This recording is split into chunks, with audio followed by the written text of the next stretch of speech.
प्रयागराज के अद्भुत नजारा ए राजा तनी हमके दिखाए दा।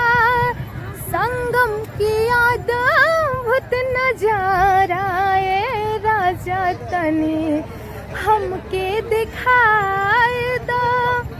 हमके दिखा दो राजा महलवा घुमाए दा। हमके घुमा दो राजा महलवा दिखाए दा। संगम के अद्भुत नजारा ए राजा तनी हमके दिखाए दा।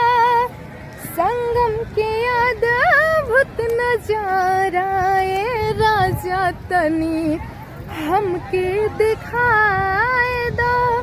बहे जहवा गंगा यमुना सरस्वती धारा। संगम ताट पिया लागे बड़ी प्यारा। बहे जहवा गंगा यमुना सरस्वती धारा। संगम ताट पिया लागे बड़ी प्यारा। बालाजी के दर्शन कराए दिए राजा तनी हमके घुमाए दे। बालाजी के दर्शन करा दिए राजा तनी हमके घुमाए दे।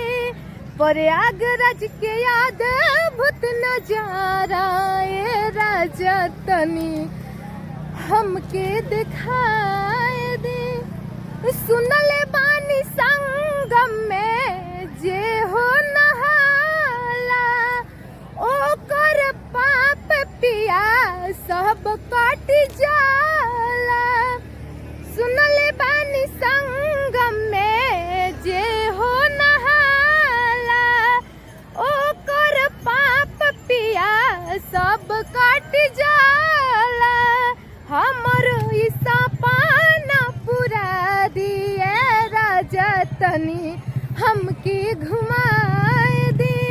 प्रयागराज के अद्भुत नजारा ए राजा चल के हमके दिखाए दे। हमके दिखा दे राजा महलवा घुमाए दे। हमके दिखा दे राजा महलवा घुमाए दे।